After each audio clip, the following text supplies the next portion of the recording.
best, and I won't let you have this crystal. Same goes for me. Neptune's my name, and saving heart crystals my game. Why are anime dubs always so bad? Actually, you know what? I kinda lied to you. Wicked sorry about that, dude. It's not all bad, but there is a big old pile of garbage you gotta sift through to find the actually good ones. Recently, a test dub from The Legend of the Galactic Heroes slipped through the cracks. This is an old boy, like way back in 1999. It features several actors from the Gundam dubs.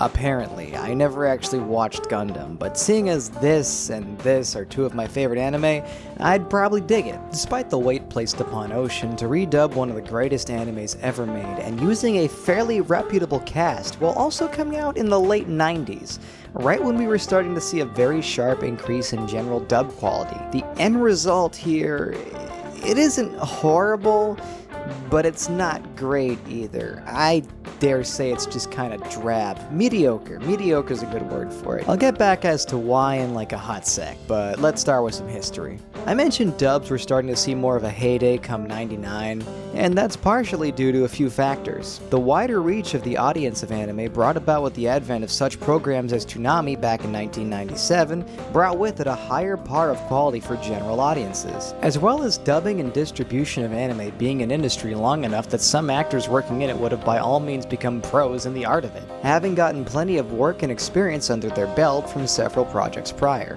During the direct-to-VHS and later on direct-to-DVD days of companies like ADV, most dub actors were hired from theater groups or improv groups that were found locally, as that was the ideal way to find cheap but talented people. Yet it yields one very striking issue. Theater acting is a very different process than voice acting, let alone dub acting.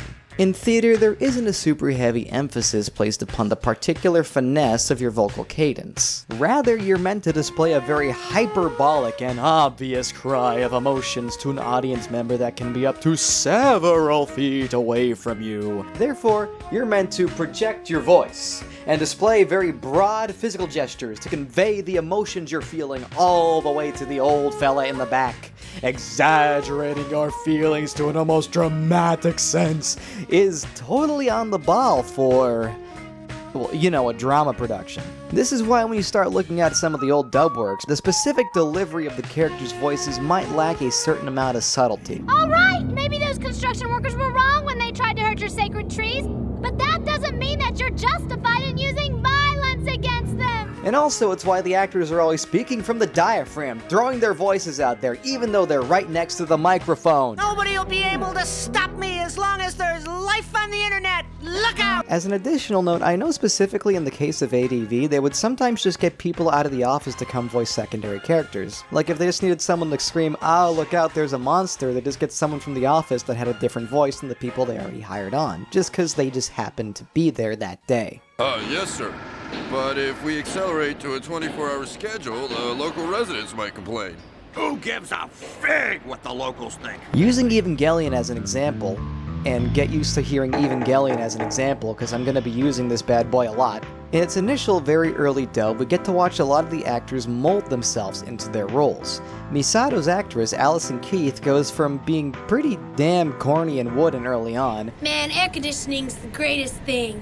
Man's triumph over nature. to a much more nuanced and subtle performance, honestly becoming one of the best actors in the dub. Find out why you came here, why you exist at all.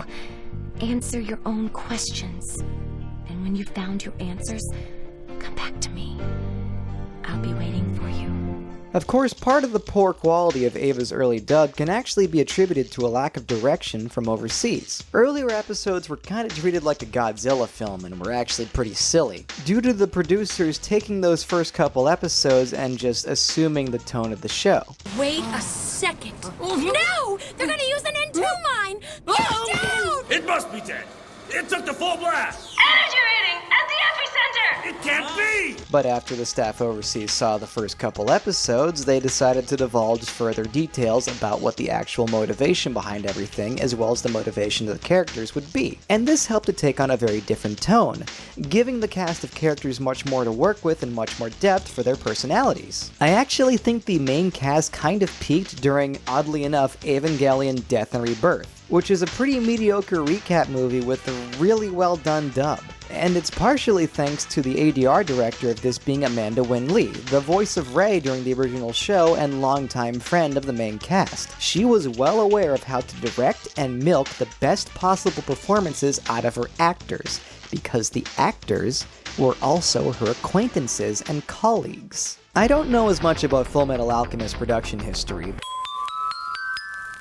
but in the original show, not Brotherhood, I haven't watched Brotherhood yet, none of you spoil Brotherhood for me, aight? We also get to see our characters evolve to their roles, starting off incredibly piss poor with some super stiff line delivery from the main cast, and borderline South Park sounding characters in the secondary cast. We have no food or beds to offer any dogs of the military. The actors over the long course of the series do start to really jive with their parts as it heads along, again with their performances peaking in the finale movie, though there's a lot of reoccurring cast in Brotherhood and that might be even better. I'll find out soon.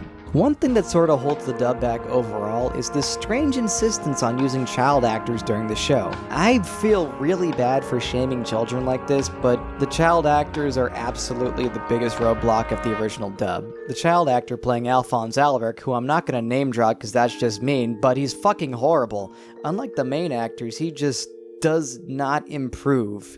He constantly sounds like he's whispering, and even when he's screaming, he does this weird whisper scream thing, like he's recording at home with a blanket over his head, and his mom is sleeping in the other room. This is a bad idea. I'm filling up with straw. Then you are Dr. Marco, the Crystal Alchemist. Then you believe us? I know what she is, alright, but... He does get a lot better in the movie. Like, credit to the kid, he gets way better in the movie, which, again, applies to the entire cast.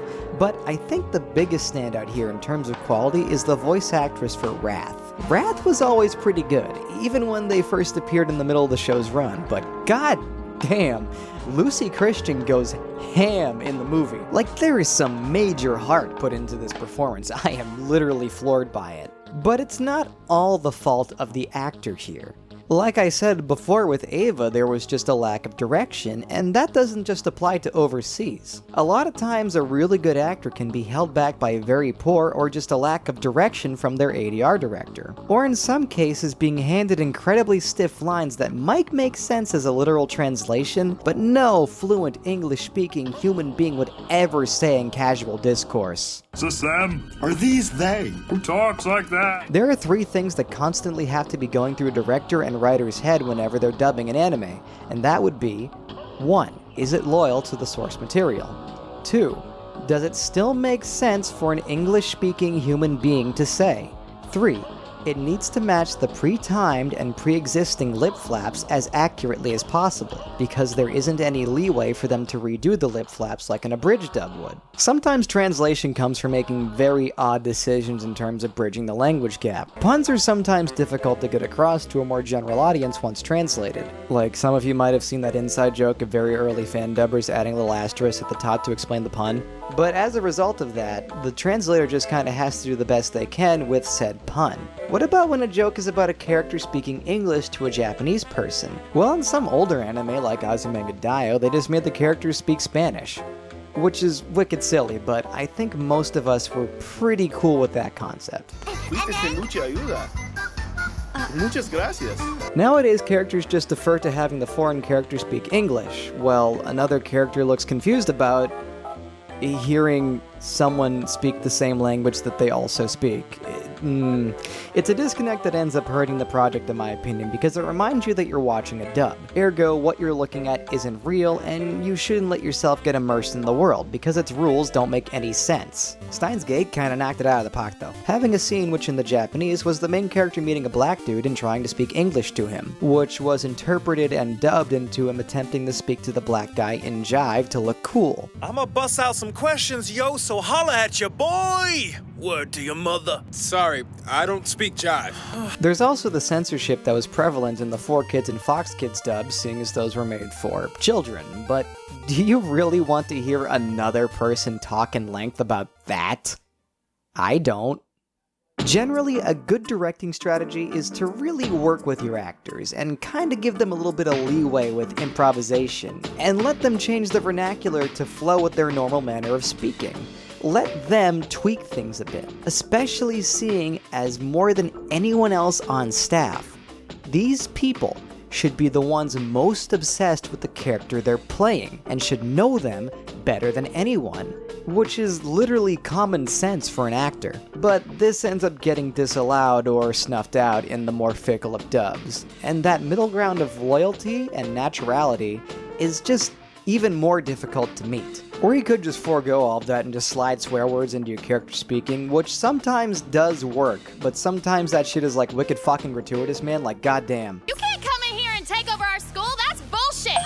Like, I don't even particularly consider this shit to be all that fucking awful. Yeah, like I give a shit. Do whatever you want with that turd pie. Maybe he'll distract you. Make it easier for us to stomp your sunburned asses. But this blunt-ass level of swearing takes away some of that goddamn charm and turns this shit into a super egregious mess. I don't give a fuck what you look like. Like, come on, dickhead, what the hell are we making here? I thought we were making an anime dub, not some trashy-ass fucking show. Well, bring it on, bitch! But to be honest, I don't think you're gonna be able to handle what I'm packing.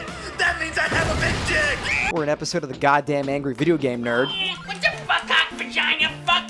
Just shut up! In my video about the end of Evangelion, I had already aired my grievances over the vernacular facet of the Netflix redub of the show. Especially that third point on my list, where they keep making Misato's actors do tool-assisted speedruns of incredibly long lines in a very short window of time. Stop it! Crying won't fix any of your problems! Oh my god, what the hell's happening here? These are the fastest lip flaps I've ever had to sing! But oh my god, Asuka, I feel so bad for the girl who voiced her. She's actually one of the more emphatic actors here and has a really fitting voice, but they keep giving her these emotionally vapid and inhuman lines that create this weird sense of dissonance for me. See that, third children? I'm talking about the first children, obviously. Once we start, we're going balls to the wall. It's full speed ahead. See? That's exactly what I mean. You're way too intrapunitive.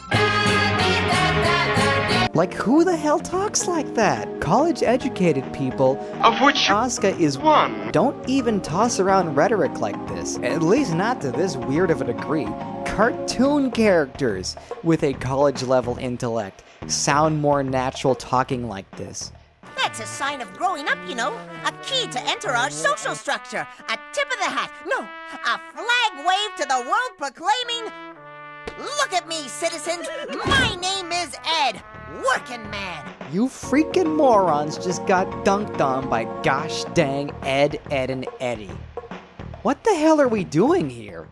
I think vice versa to overseas directors meddling being beneficial to the overall tone of the original dub, it ended up hindering the Netflix redo, making the overall process of dubbing much more fickle. More loyal, definitely, but in this, like, weirdly phrased kind of way that comes off as, well, you know, as I stated before, it comes off as inhuman.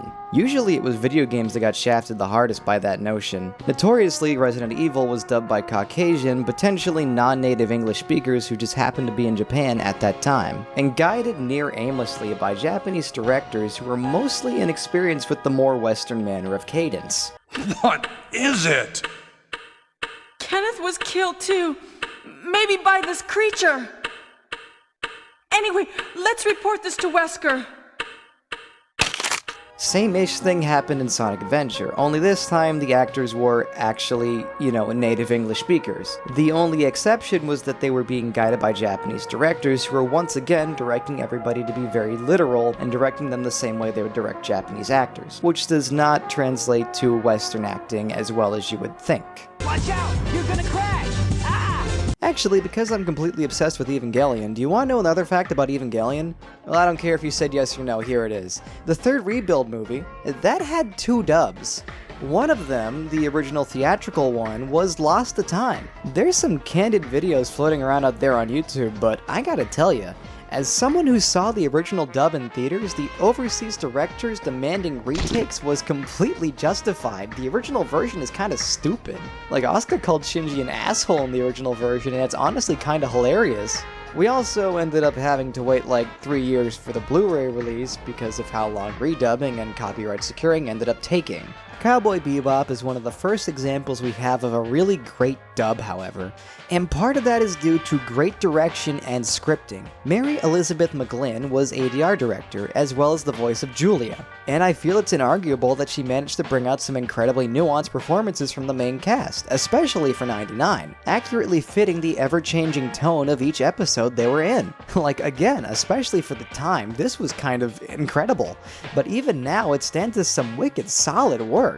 Some of the secondary actors are a little bit corny. No, don't you call me that.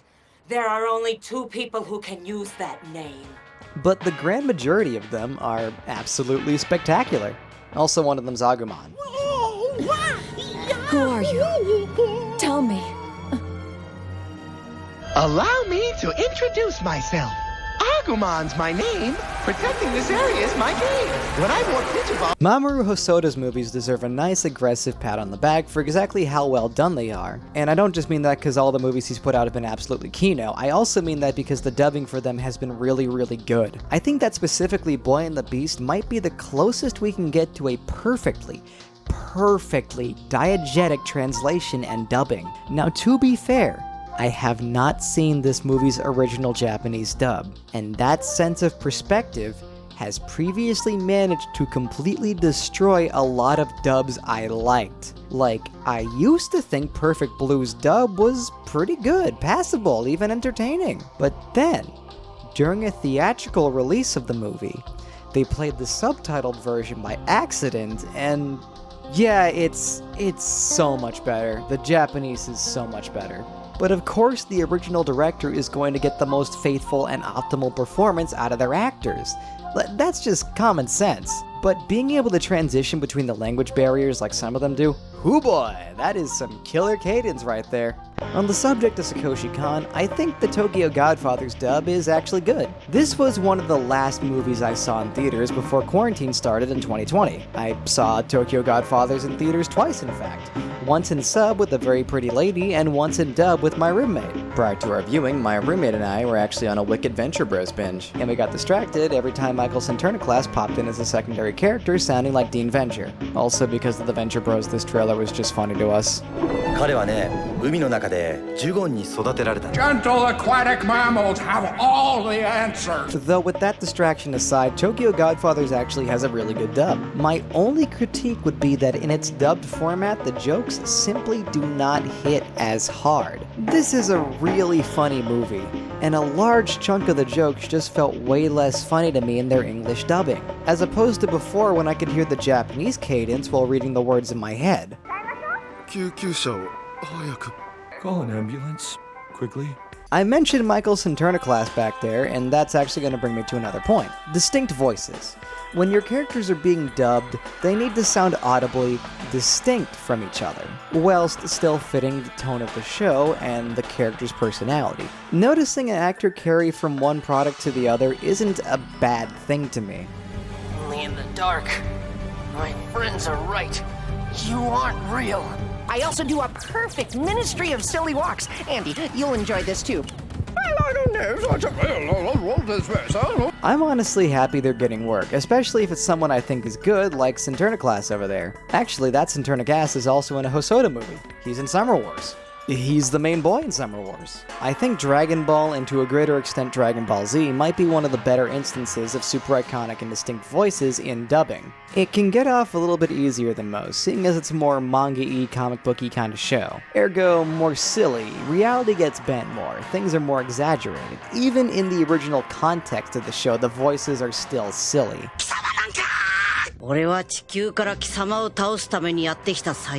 And coming to English, they're immediately discernible with some super distinct and memorable performances from actors who have been doing these voices for years upon years. Hey, Vegeta, are the shoes and gloves made out of the same material?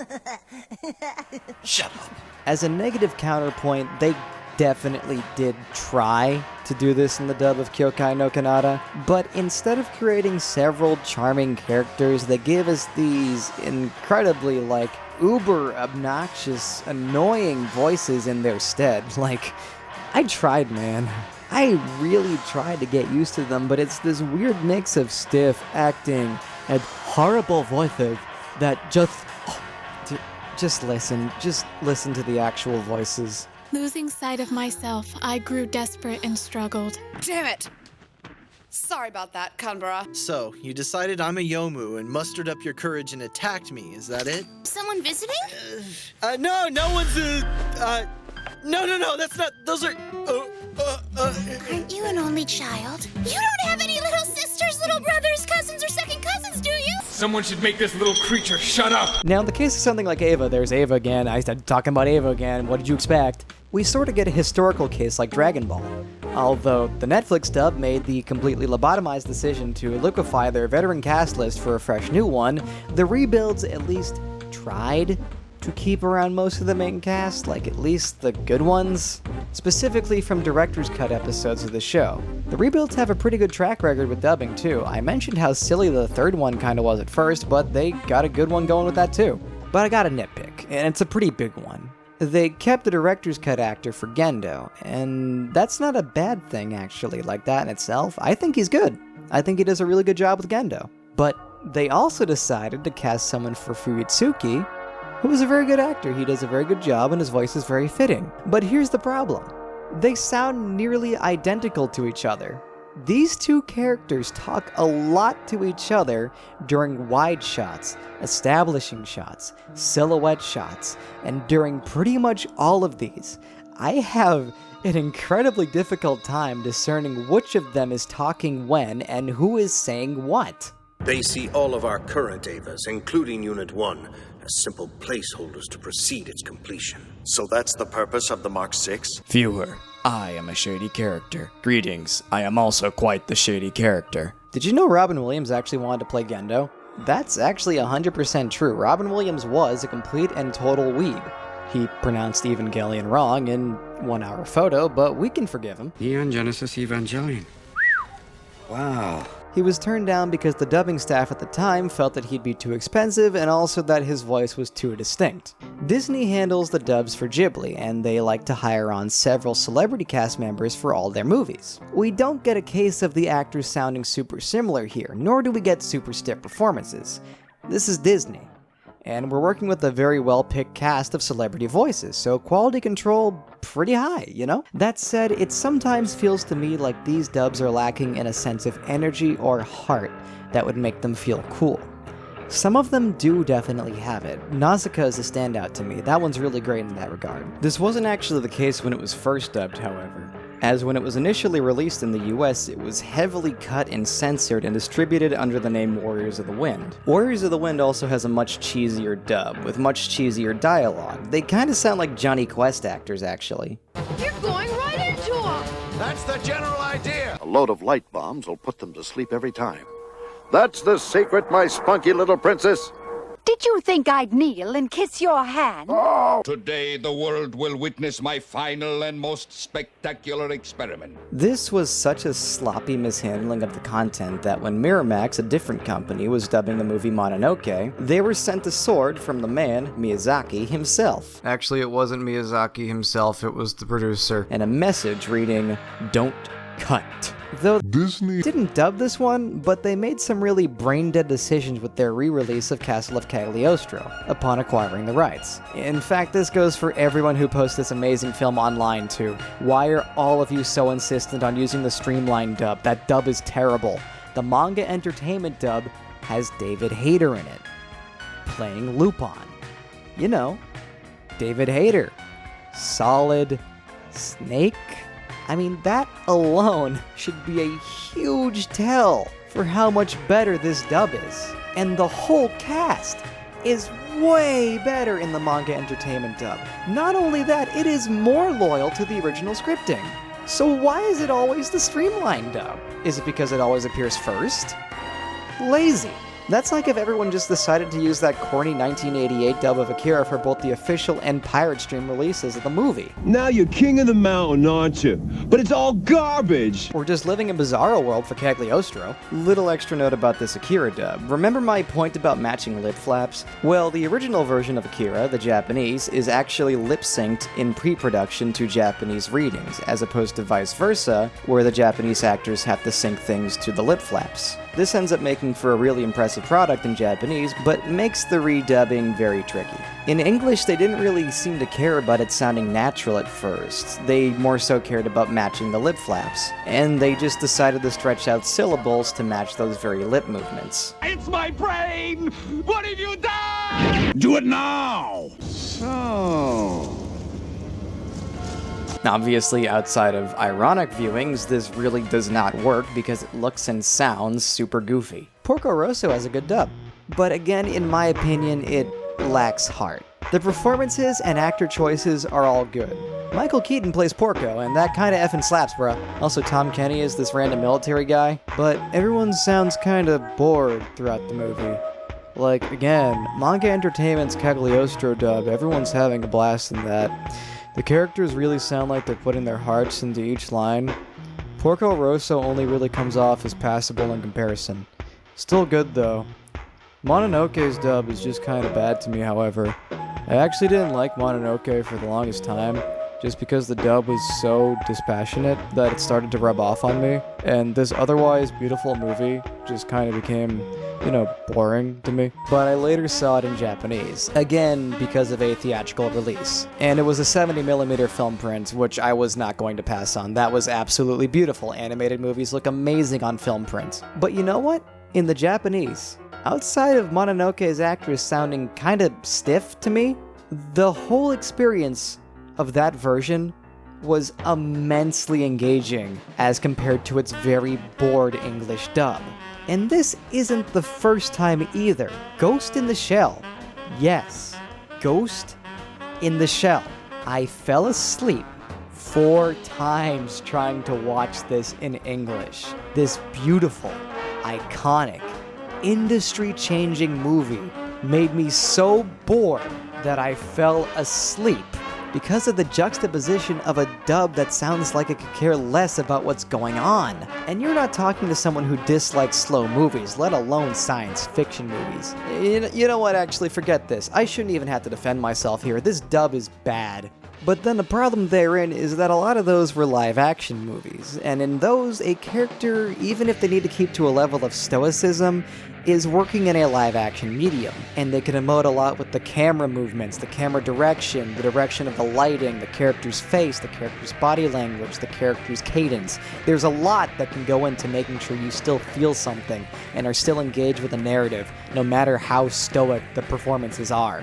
Anime only gets about 1/3 of that luxury, very often due to intricate designs leading to more difficulty in maintaining a professional level of consistency in drawings, as well as time and financial constraints, making it very difficult to consolidate all your effort onto just the acting, especially in a very action-centric movie. It's actually pretty commonplace in Japanese media to have really stoic characters, as a lot of Japanese people are fairly reserved. Or at the very least, they think that reserved people are cool.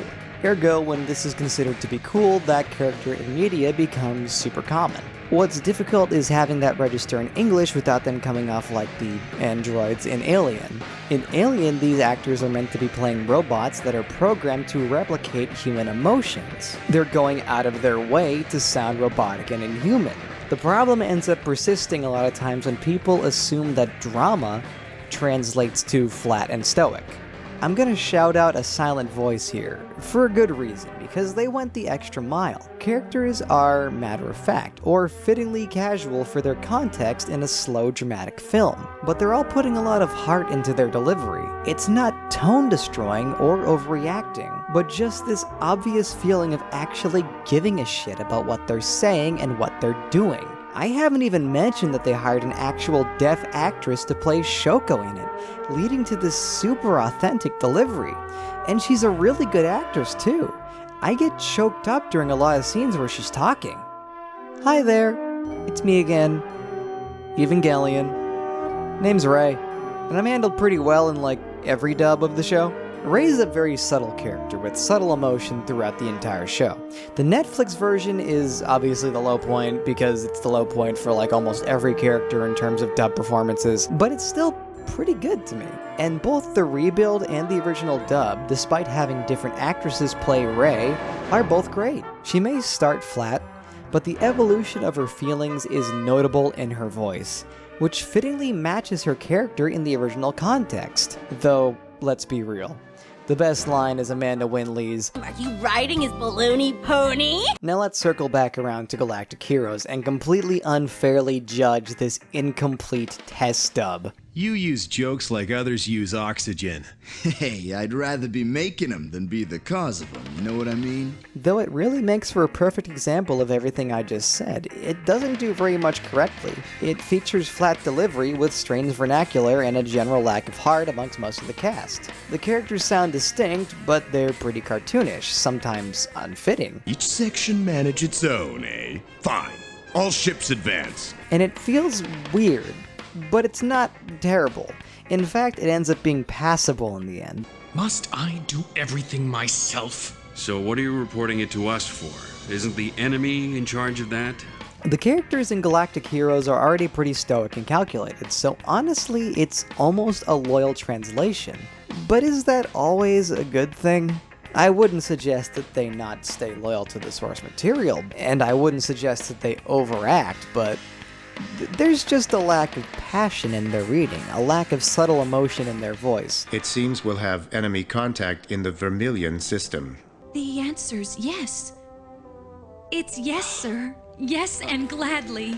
And I get that what they're doing is reading lines off of a script, but it really sounds like someone went into a recording booth, looked at a script, and is reading the lines off of it. You know, less like watching an actor do a performance. It's more like when you're 5 years old and on a drive to your grandma's house in Hanover and your mom decides to put the Hank the Cowdog cassette tape on. The smile left his face. Okay, Hank, but I sure did want to go exploring. That exploring can keep for another day, son. Exactly that. It's like you're listening to an audio recording of someone reading a book to you. I would never seek out Galactic Heroes in its entirety in this format, but I feel like with some refinement and an injection of just actually caring, heart, into the cast, we'd turn these theater actors trying to do silly voices and project into really great performances. Super in tune with a more subtle and intricate level of characterization. Less Ghost in the Shell dub, more Cowboy Bebop dub. As we discussed, it's really hard to actually make a dub, let alone make it really good. And the blame, nor the positive results, rest on the shoulder of one singular person. It's a group effort to please a niche audience who the majority of already kinda dislike the idea of watching a dub simply due to it not being the original version of a product. But that's why we need to actually take the time to appreciate the good ones. The original version of your favorite foreign film will always exist, and it'll always be the ideal version. But join me for just a moment in imagining a reality where you didn't have to enjoy a visual medium by predominantly concentrating on the bottom third of the screen and letting your peripheral focus on the action.